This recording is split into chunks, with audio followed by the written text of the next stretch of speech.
Hello. Welcome to the Bore You to Sleep podcast.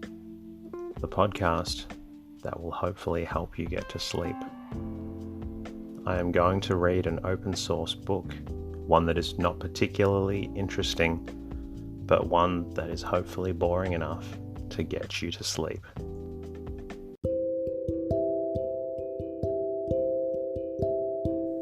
Is there something interfering with your happiness, or is preventing you from achieving your goals?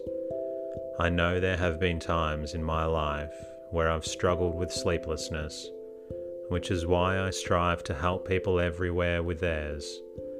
I'm proud to have partnered with a new sponsor, BetterHelp. BetterHelp will assess your needs and match you with your own licensed professional therapist, which doesn't take long at all. It's not a crisis line. It's not self-help. It is professional counseling done securely online. You can schedule weekly video or phone sessions in the comfort of your own home. You can also log in to your account anytime and send a message to your counselor when you need. You'll have access to a broad range of expertise in BetterHelp's counselor network, which may not be locally available in many areas. BetterHelp is committed to facilitating great therapeutic matches, so they make it easy and free to change counselors if needed. Visit trybetterhelp.com/bore you to sleep.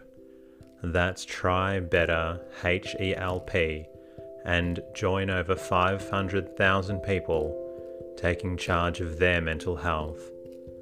Special offer for Bore You to Sleep listeners with 10% off your first month at trybetterhelp.com/bore you to sleep. Tonight's readings come from The Peacock Feather, written by Leslie Moore. The Peacock Feather is a pleasant book that follows a particular period in the life of Peter, a walking journeyman with a story of his own. My name is Teddy, and I aim to help people everywhere get a good night's rest. Sleep is so important, and my mission is to help you get the rest that you need. Each episode is designed to play in the background while you slowly fall asleep. I would like to say thank you to a few listeners this week. iTunes listeners Sofacino, Sam 666777, and Bund T. Hole, or Bund Thol, for your kind and appreciative reviews on iTunes. Thank you also to @stray.ant for your shout out on Instagram. The podcast is completely free, and it's the support from listeners that allows me to keep bringing out more episodes to you. If you find the podcast helpful, a lovely way to say thank you is to leave a review in your podcast app. It doesn't take long and really does help out. If you would like, you can also say hello at boreyoutosleep.com, where you can support the podcast. I'm also now on Twitter and Instagram at boreyoutosleep.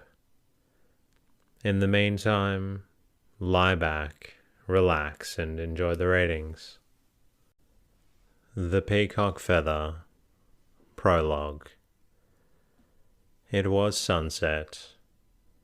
The sea, which all day long had lain blue and sparkling, was changing slowly to a warm grey shot with moving purple and gold. The flame fanned with crimson and amber. But gradually the vivid warmth sank and faded, day slowly withdrew into the soft embrace of night, and a blue-grey mantle covered sea and sky and land. One by one, the stars shone forth till overhead the mantle was thickly powdered with their twinkling eyes. Away across the water, the gleam from the lantern of a lightship appeared at intervals, while every now and then a stronger flash from a distant lighthouse lit up in the darkness. It flung its rays broadcast across the water, across the land, bringing momentarily into startling prominence a great mass of buildings standing on top of the cliffs. In the building, a man was clinging with both hands to a couple of iron bars that guarded the narrow opening of his cell window. He could see across the water and up to the star-embroidered mantle of the sky. Night after night for 3 years, he had looked at that moving water. He had seen it lying calm and peaceful as it lay tonight. He had seen it rearing angry foam, crested waves from inky blackness. He had heard its soft, sighing music. He had heard its sullen roar. 3 years, more than 1,000 nights, he had looked from that narrow slit of a window, his hands fast clutching the bars, his feet finding slight and precarious footholds in the uneven surface of the wall. And tonight he looked for the last time.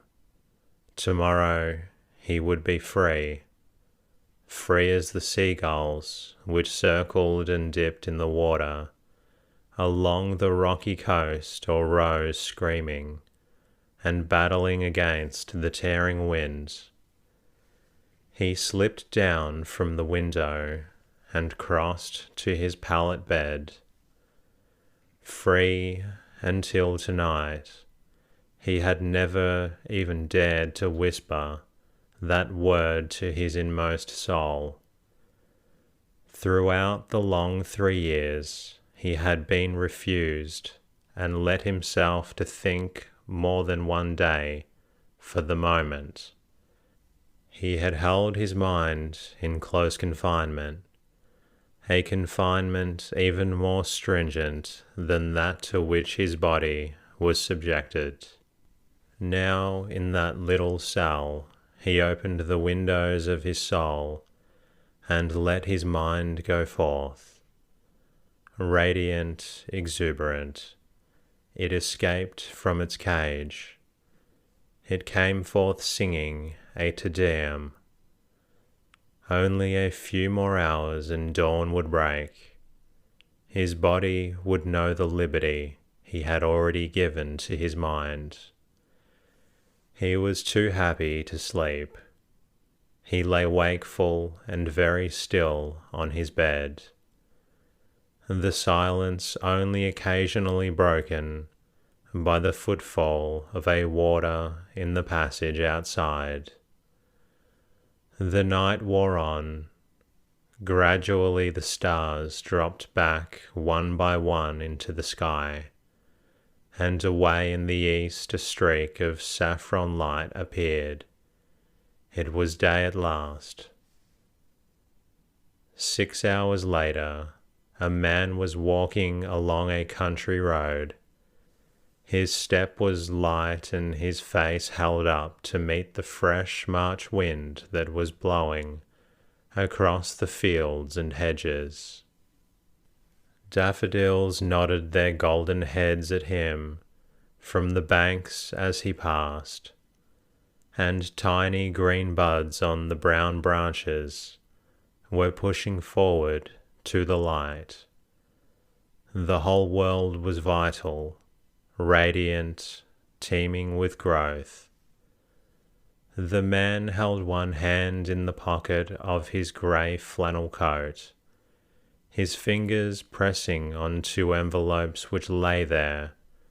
They had been handed to him just before he left the great grey prison.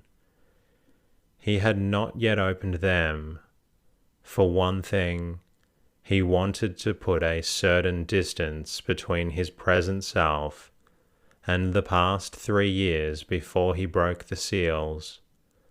For another thing, he was denying himself, prolonging the pleasure of anticipation. Now he saw a stile before him, set in the hedge a little way back from the road, and with a patch of grass before it. In the grass gleamed a few pink-tipped daisies. The man went across the grass and sat down on the stile. He pulled the 2 letters from his pocket and looked at them. One was addressed in a masculine handwriting, small, square, and very firm.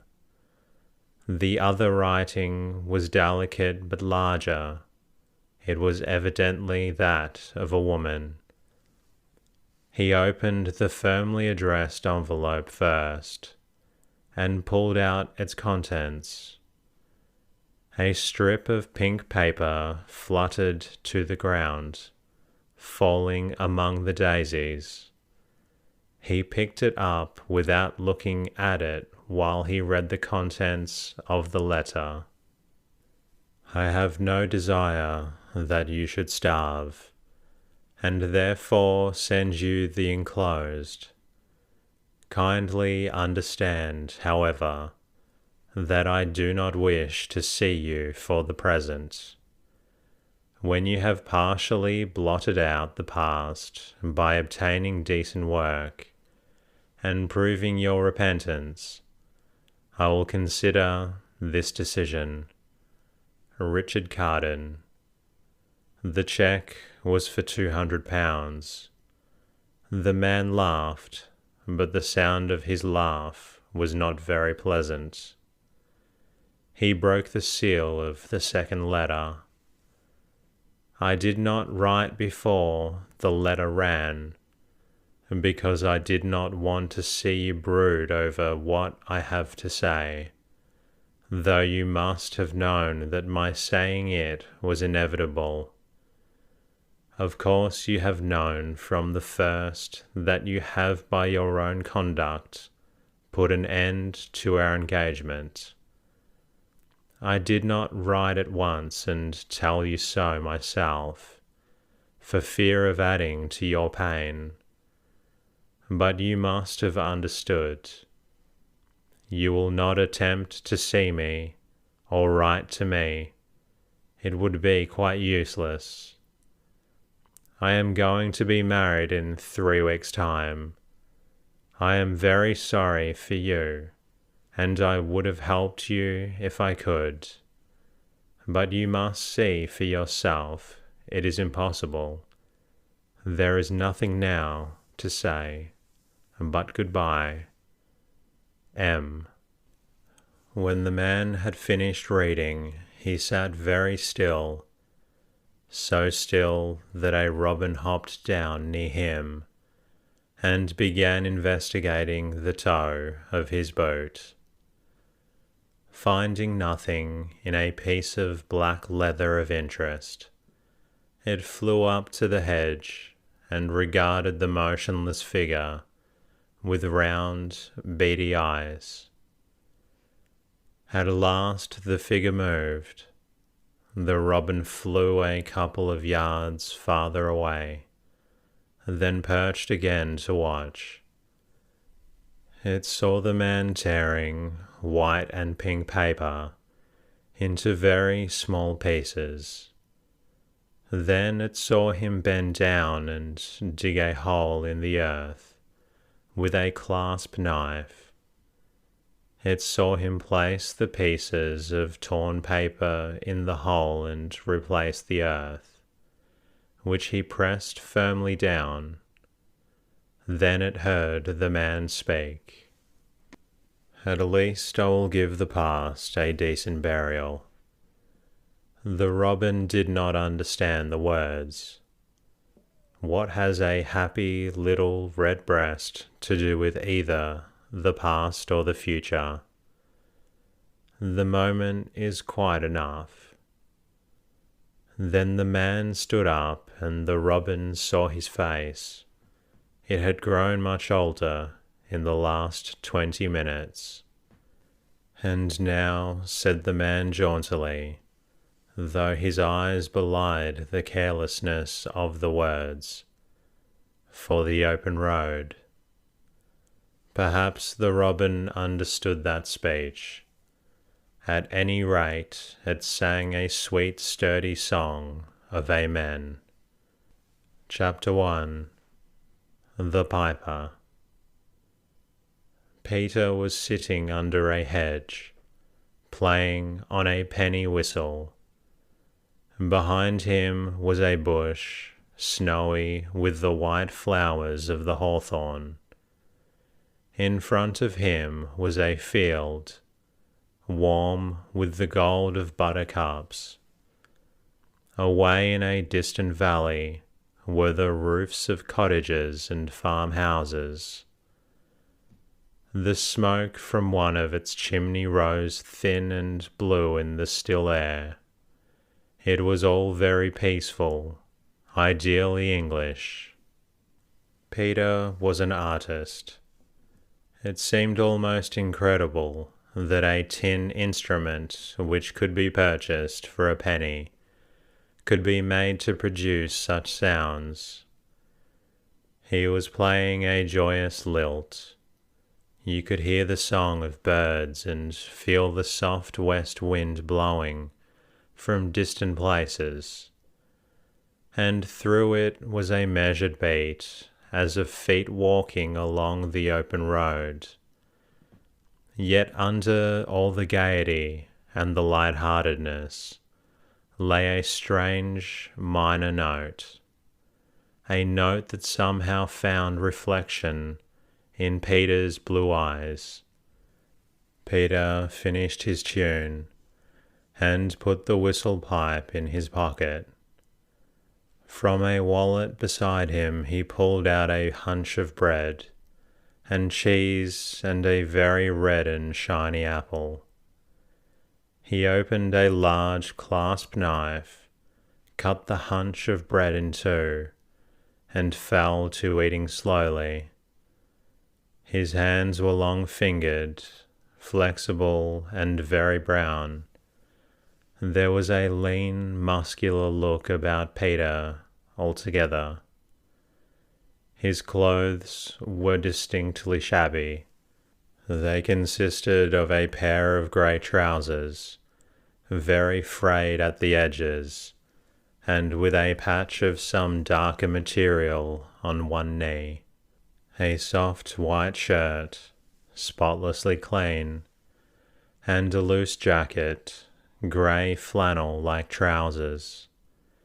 A felt hat lay on the ground near him. In it was fantastically stuck a peacock feather, and beside the hat was a small bundle, rolled up in a bit of sacking. Peter finished the bread and cheese and the apple, and put the clasp knife back into his pocket. From another pocket he pulled out a small book, the cover rather limp and worn. He tucked the bundle behind his back and opened the book. Its contents did not long engross him. The warm May sun and the fact that he had tramped a considerable number of miles since sunrise had a soporific effect on Peter. His fingers gradually relaxed their hold. The book fell to the ground, and Peter slept. His slumber was so deep that he did not hear the footfall of a man on the soft grass, nor did he stir when the man came near and stood looking down upon him. He was a man of medium height and build, with brown hair, small moustache, and rather light eyes. There was about him an air of finish, yet he quite escaped the epithet of dapper. For a moment or so he stood looking down upon the recumbent figure. He took in every detail, from the frayed trousers and the spotless shirt to the fantastic feather in the hat. He saw that the sleeper's face was a clean-shaven, bronzed and with rather high cheekbones. The hair was dark. There was in the sleeping face a look of quiet weariness. To the man watching him, it was the face of one who was lonely. Then his eyes fell upon the book. He stooped down and gently picked it up. The book was open at the following lines: Sin I fro love escaped am so fat. I never thank to ben in prison lean. Sin I am free. I count him not a bane. He may answer and say this or that. I do not force, I speak right as I mean. Sin I fro, love escaped, am so fat. I never think to been in the prison lean. Love hath my name why strike out of his scalt, and he is strike out of my bones clean. Forevermo there is none other mean. Sin I fro, love escaped am so fat. I never think to ben in his prison lean. Sin I am free, I count him not a bane. 10 minutes later, Peter stirred and yawned. He sat up and began to stretch himself. But in the very act thereof he stopped, and a gleam of humorous amazement shot into his blue eyes, for on the grass beside him was a man sitting, calmly reading from his own rather shabby book. The man looked up. "Don't let me interrupt you," said Peter, with a brilliant smile. The man laughed. "I ought to apologize," he said. "The fact is, when I first saw you lying there asleep, I took you for a tramp. Then I came nearer and saw my mistake. I also saw the book. The temptation to talk to a man who obviously loved the open air and read Chaucer was too much for me. I sat down to wait till you should awake." "Very good of you," replied Peter, "but you didn't make a mistake. I am a tramp." "So am I," responded the other, "on a walking tour." Peter sat up very deliberately now. He broke off a piece of grass, which he began to nibble. Through the nibbling he spoke. "But I presume that your walking tour is of fairly brief duration. Mine has lasted rather more than 2 years. The other man looked at him curiously. "You love the open as much as that?"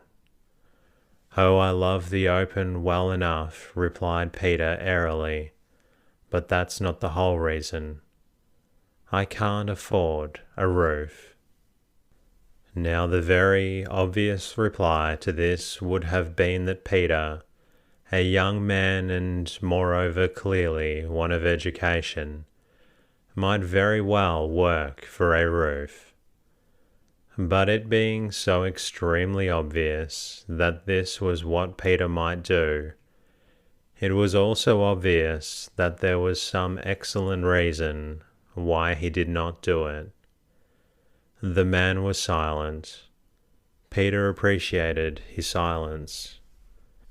"The fact is," said Peter deliberately, "that prior to my starting this walking tour, as you so kindly term it, I had spent 3 years in prison for forgery and embezzling a considerable sum of money."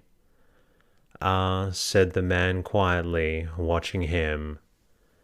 "There are always the colonies," went on Peter carelessly, "but somehow I've a predilection for England.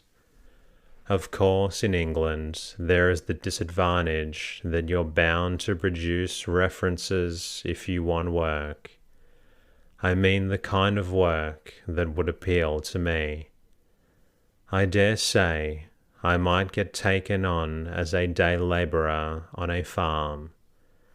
But even there my speech is against me. It makes people suspicious." "But how do you manage?" asked the other curiously. Peter laughed. He pulled his whistle pipe from his pocket. "I pipe for my bread," he said. "They call me Peter the Piper." The other man nodded. "Good," he said. "I like that. There's a flavour of romance about it that appeals to me. My name's Neil MacDonald." Peter looked at him. "Then you don't mind introducing yourself to a jailbird?" he asked jauntily. But there was an under-hint of wistfulness in his words. "My dear fellow," responded Neil, "I have some intuition. It's absolutely apparent that you must have been shielding someone or else that—" Peter interrupted him. The pupils of his blue eyes had contracted till they looked like 2 pinpricks. "I beg your pardon," he said slowly. "I said that I spent 3 years in prison for forgery and embezzlement." He looked Neil full in the face. Neil held out his hand. "I apologize," he said. "It was extremely clumsy of me." Peter took his hand with a light laugh. "It was rather decent of you, all the same," he said, "though of course utterly absurd. You're the first man, though, that's committed the absurdity. You happen to be the man with whom I've shaken hands since I freed myself from the clasp of a Salvation Army brother who met me outside the prison gates and talked about my soul. I hadn't the smallest interest in my soul at the moment. I wanted a cigarette and a drink more than anything in heaven or earth.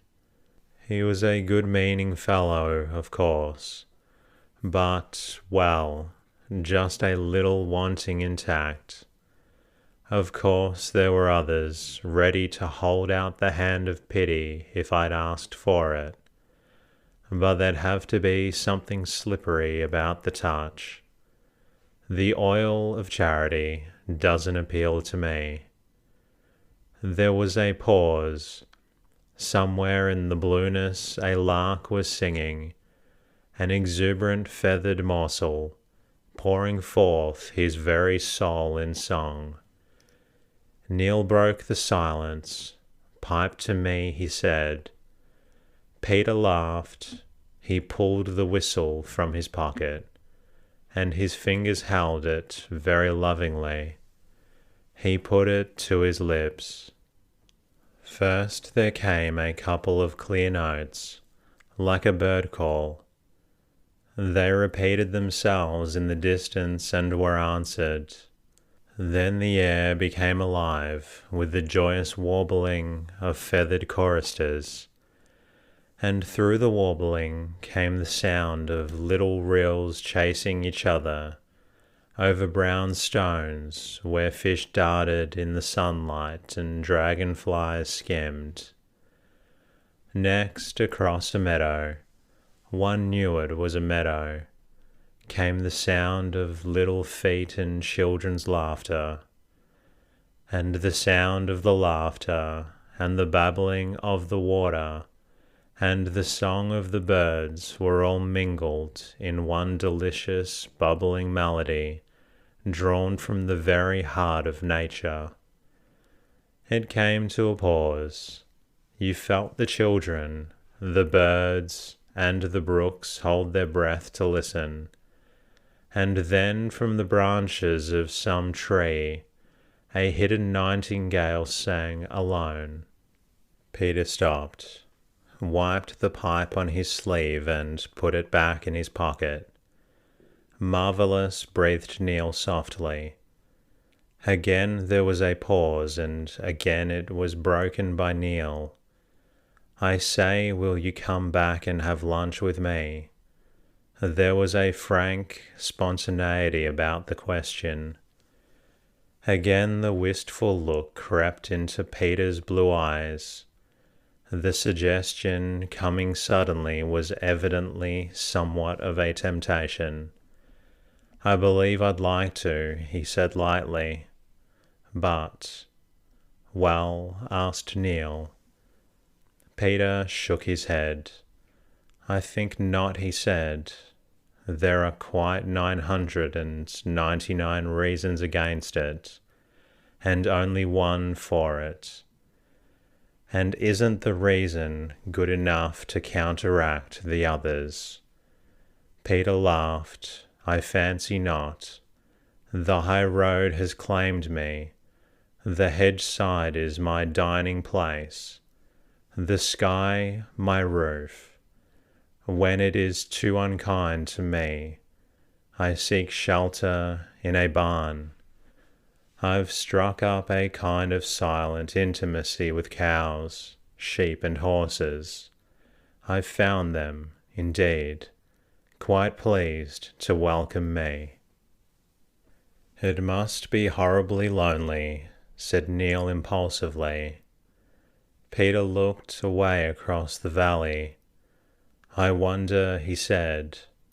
Perhaps it only appears so. Formerly I walked the earth in company, and when I got near enough to a fellow creature to believe that I had the right to call him comrade, I suddenly realized that I was looking into the face of a complete stranger.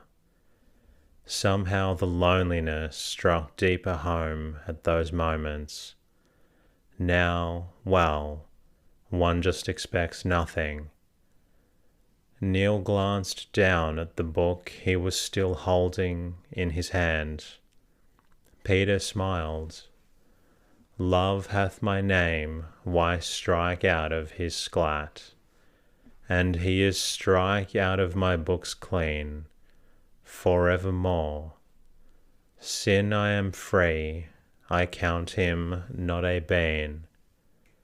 He quoted, There's a freedom about that, a kind of clean-washedness which is very wholesome.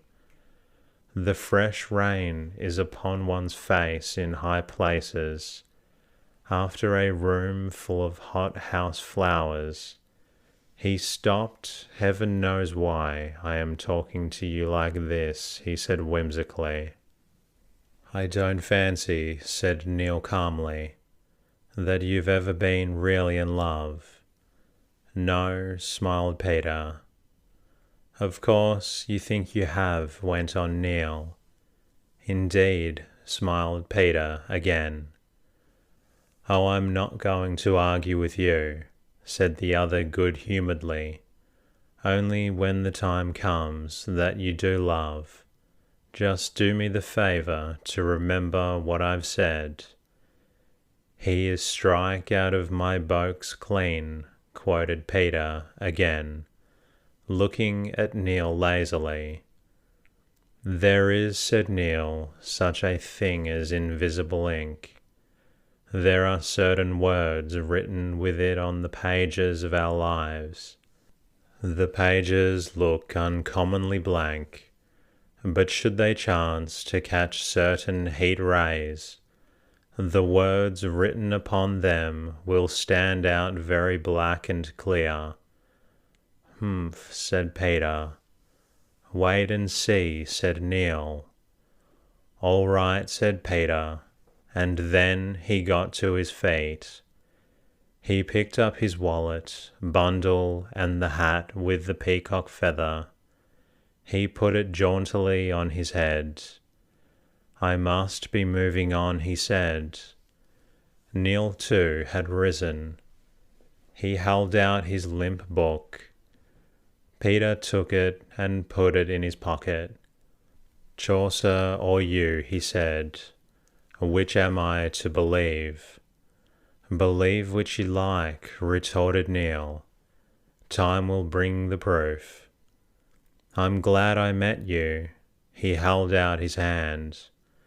Peter took it. Common politeness, he said, should make me echo that sentiment.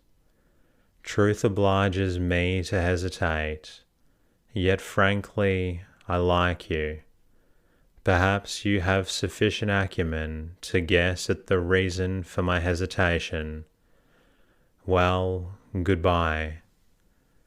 Peter vaulted over a stile that led him into the high road.